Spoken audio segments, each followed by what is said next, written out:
नमस्कार। आज मैं इस YouTube चैनल के माध्यम से आप लोगों से कुछ बातचीत करने आई हूँ।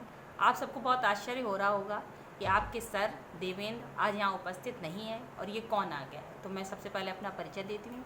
मैं मोनी चौहान आप सबसे आपके मन की बात और अपने मन की बात कुछ कहने और सुनने आई हूँ। आज देवेंद्र यहाँ इसलिए नहीं है क्योंकि आज आपका टॉपिक कोई पढ़ाई का नहीं है, उन समस्याओं का है जो माँ बाप अपने बच्चों से परेशान हो जाते हैं और बच्चे अपने माँ बाप से परेशान हो जाते हैं और किसी भी निष्कर्ष पर कोई नहीं निकलता। अंततः दोनों के बीच में बहुत दूरियां पड़ जाती हैं। मैं ये सब आपसे इसलिए कह पा रही हूँ कि मेरा खुद भी एक बच्चा है। अपने पर्सनल अनुभव से आप लोगों से कुछ कहने आई हूँ, कुछ सुनने आई हूँ। अब मैं आप लोगों को बताती हूँ कि हर माँ बाप इस बात से परेशान रहता है कि बच्चे हमारी बात नहीं मानते, हमारा कहना नहीं मानते, कुछ भी सुनते नहीं हैं, ना पढ़ते हैं, ना बताते हैं, कुछ भी बात अपने मन की ना तो वो माँ बाप से शेयर करना चाहते हैं, ना माँ बाप अपने बच्चों से शेयर करना चाहते हैं। तो इसके लिए सबसे पहले मैं सिर्फ इतना कहना चाहती हूँ कि जो भी कुछ हम अपने बच्चों को सिखाना चाहते हैं वो पहले हम स्वयं सीखें। सबसे बड़ी समस्या का समाधान जो है वो यही है कि जो भी बच्चों को हम सिखाना चाहते हैं, अगर जैसे हम अपने बच्चों को सिखाना चाहते हैं कि हमारा बच्चा हमारे बड़ों की इज्जत करे, हमारे बड़ों को सम्मान दे, तो सबसे पहले हम खुद अपने बड़ों को सम्मान दें। हमारे माँ बाप अगर घर में हैं, हम सुबह उठें, उनके पैर छुएं, बच्चा देखेगा, एक दिन देखेगा, 2 दिन देखेगा, सीख लेगा और अंततः वो भी आपके भी पैर छुएगा और आपके माँ बाप के भी पैर छुएगा। ये बात तो है बच्चों को समझाने की। हम बच्चों से जिद करते हैं कि सुबह जल्दी उठो, पढ़ो।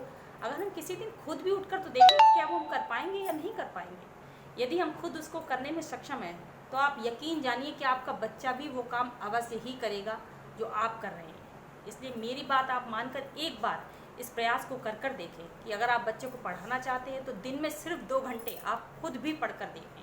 आप बच्चे के सामने पढ़िए, उस समय एकाग्रचित होकर पढ़िए, फिर देखिए आपको 10 दिन के बाद आपको वो रिजल्ट मिलेगा कि बच्चा आपका पढ़ेगा और आपको ये कहने की बिल्कुल ज़रूरत नहीं पड़ेगी, बड़ों का सम्मान भी करेगा। अब रही बच्चों के बाद भविष्य की बात कि हम बच्चों के भविष्य को कैसे निर्धारित करें, कैसे बनाएं। तो सबसे पहले तो मैं ये कहना चाहती हूँ कि हर बच्चे का अपना एक रुचि होती है, अपना एक भविष्य निर्धारण करने का तरीका होता है। हमें कभी भी ये ज़बरदस्ती नहीं करनी चाहिए कि हम बच्चे को कैसे बनाएंगे, क्या बनाएं। ये ज़बरदस्ती बिल्कुल नहीं करनी। हमें बच्चा चाहे हमारा चपरासी बने या एक बहुत बड़ा अफसर बन जाए, पर हमारा प्रयास सिर्फ ये होना चाहिए कि उसकी मेहनत सच्ची हो और उसमें हमारे प्रयास भी सच्चे हों, हम उसमें संस्कार डालें। क्योंकि जीवन में सफल होना बहुत ज़रूरी है। मानती हूँ कि पैसा भी बहुत कुछ ज़रूरत मानने रखता है, ज़रूरी होता है, लेकिन सबसे ज़रूरी चीज़ कि बच्चे में संस्कार के साथ जो उसका विकास हो वो उसके संस्कारों के साथ होना चाहिए। अगर आपका बच्चा बहुत ऊंचे ओहदे पर बैठ जाता है और उसे आपसे ही बात करने की तमीज़ नहीं है, माँ बाप को ही इज्जत नहीं देना चाहता, तो उसका ऊंचा ओहदा किसी काम का है? आप सिर्फ मुझे इस बात का जवाब दीजिए। और यदि बच्चा आपका चपरासी है और आपको बहुत प्यार से रखता है, बहुत प्रेम से रखता है, तो आप खुद न्याय करके बता दीजिए कि कौन सा बच्चा ज़्यादा योग्य है। तो सबसे ज़रूरी चीज़ है कि हमारे बच्चे में हम संस्कार और सभ्यता डालें। वो कैसे डलेगी? बस वो ऐसे ही डलेगी कि जब हम खुद आचरण करेंगे कि हम अपने बच्चे को कैसे पाल रहे हैं, कैसे पोछ रहे हैं, छोटी छोटी बातों पर हम ध्यान देंगे, तो हमारा बच्चा अपने आप, हमें किसी प्रयास की ज़रूरत नहीं पड़ेगी, वो अपने आप ही बहुत अच्छा करके दिखाएगा। मैं ये खुद से जानती हूँ कि अगर मैं कभी अपने बच्चों से ज़ोर से बात करूँ तो मेरा बच्चा बिल्कुल वैसे ही करता है। लेकिन अभी कभी मैं अपने घर में एक एक व्यक्ति का बहुत ध्यान रखती हूँ, तो मेरा बच्चा भी एक एक व्यक्ति का ध्यान रखता है। मैं भूल जाऊँ पानी पिलाना, लेकिन मेरा बच्चा नहीं भूलेगा, क्योंकि उसमें वो संस्कार मैंने खुद डाले हैं। जो हमने किया है वो हमारे बच्चे करते हैं। तो हमें कोशिश यही करनी चाहिए कि बच्चा बहुत कुछ हम पर आधारित रहे, हमसे सीखे कि हम क्या करते हैं।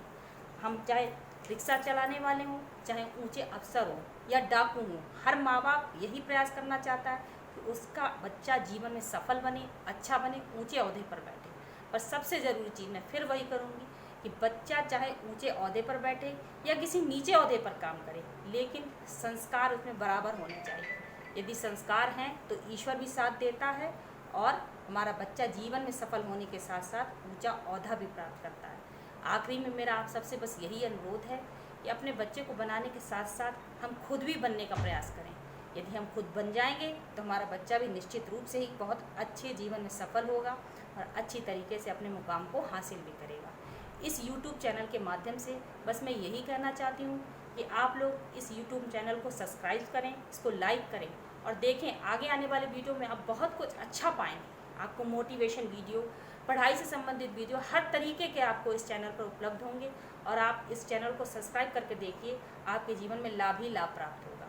इसी के बाद मैं अपनी बात को समाप्त करती हूँ। धन्यवाद।